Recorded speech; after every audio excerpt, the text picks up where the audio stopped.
നമ്മുടെ കർത്താവിൻ്റെ ജനനത്തെക്കുറിച്ച് നമ്മൾ നോക്കുമ്പോൾ അത് പലപ്പോഴും നമ്മളത് വായിച്ചങ്ങ് വിടും. ലൂക്കോസ് 2:7. അവൾ ആദിജാതനായ മകനെ പ്രസവിച്ചു. ശീലകൾ ചുറ്റി വഴിയമ്പലത്തിൽ അവർക്ക് സ്ഥലമില്ലായ്യാൽ പശുത്തൊട്ടിയിൽ കിടന്നു.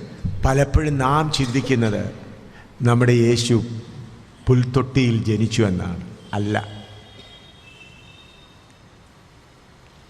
ഇവിടെ എഴുതിയിരിക്കുന്നത് വഴിയമ്പലത്തിൽ അവർക്ക് സ്ഥലമില്ലായാൽ പശുത്തൊട്ടിയിൽ കിടത്തി എന്നാണ്.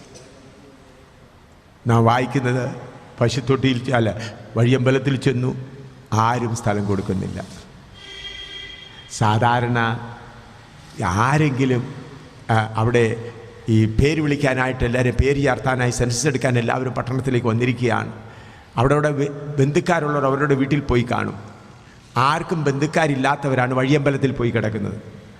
അവിടെ ഒരു ഗർഭിണിയായ ഒരു സഹോദരിയെ കൊണ്ട്, ഒരു ഭാര്യയെ കൊണ്ട് ഒരാൾ ചെന്നാൽ എത്ര കഠിന ഹൃദയനാണെങ്കിലും നിൻ്റെ ഭാര്യ ഇവിടെ പ്രസവിച്ചോട്ടെന്ന് പറയും. എന്നാൽ രാജാതിരാജാവും കർത്താതികർത്താവും സകലത്തെയും സൃഷ്ടിച്ചവൻ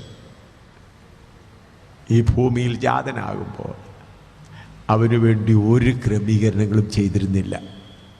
എന്നാൽ രാജാതിരാജാവും കർത്താതികർത്താവുമായ നമ്മുടെ കർത്താവ് ഈ ഭൂമിയിൽ ജനിക്കാറായപ്പോൾ യോസഫ് സ്ഥലം നോക്കുകയാണ്.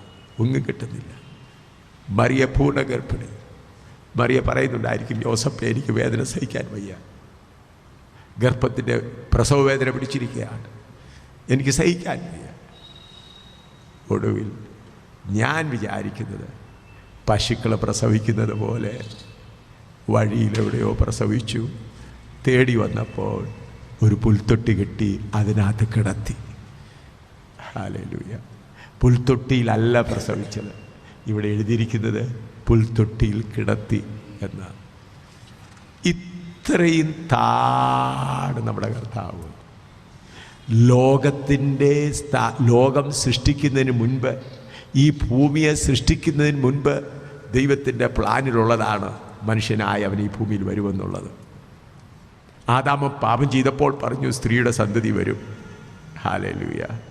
ഏകദേശം ഈ സംഭവത്തിന് എത്രയോ വർഷങ്ങൾ മുൻപാണ് യെശയ്യാവ് പറഞ്ഞതാണ്. എന്നാൽ ഈ സംഭവത്തിന് 1 വർഷം മുൻപേ സ്വർഗത്തിലെ ദൂതൻ വന്ന് മറിയയോടും യോസഫിനോടും പറഞ്ഞാണ്. എന്നിട്ടും അവന് വേണ്ടി ഒരു സ്ഥലം ക്രമീകരിക്കപ്പെട്ടിരുന്നില്ല.